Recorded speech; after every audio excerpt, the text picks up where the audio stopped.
communist wannabe Canada is mucking up America's pastime, and if the MLB or MLBPA had any guts at all, they'd put an end to it right now.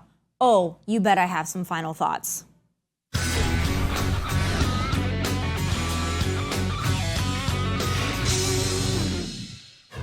Oh, Canada, our friendly yet increasingly communist neighbor to the north, has a mandatory COVID vaccine mandate thanks to their almighty Prime Minister, Sir Trudeau, Lord of the Dorks. And Canada has every right to have that mandate, no matter how ludicrous, tyrannical, and nonsensical it is. However, the fact that Major League Baseball, and worse, the MLB Players Association, has allowed this mandate to muck up the league for the other 29 teams is an embarrassment to the game and to the Americans who invented it.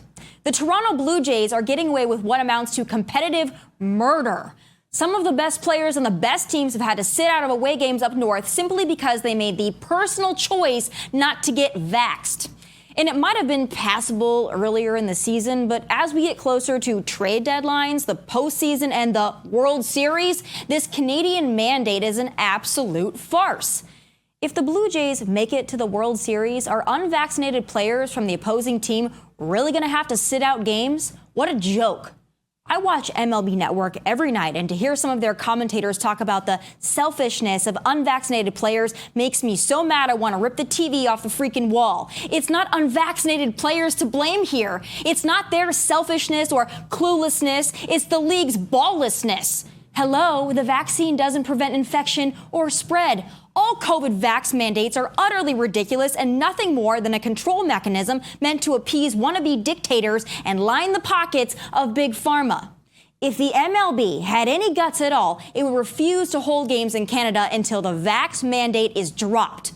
Why is America's greatest game kowtowing to Canada and Trudeau? And to the league's excuse of a commissioner, Rob Manfred, I'd ask, where does this BS end? The MLB has already had talks of expanding its presence into places like China and Cuba.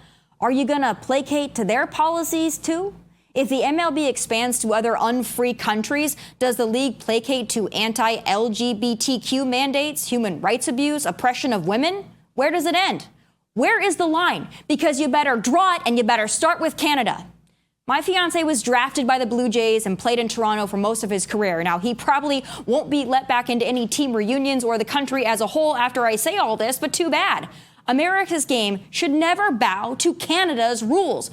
Furthermore, the fact that any country, including our own, still has COVID infringements is laughable and a perfect example of why liberals should never be left in charge. And those are my final thoughts from Nashville. God bless and take care.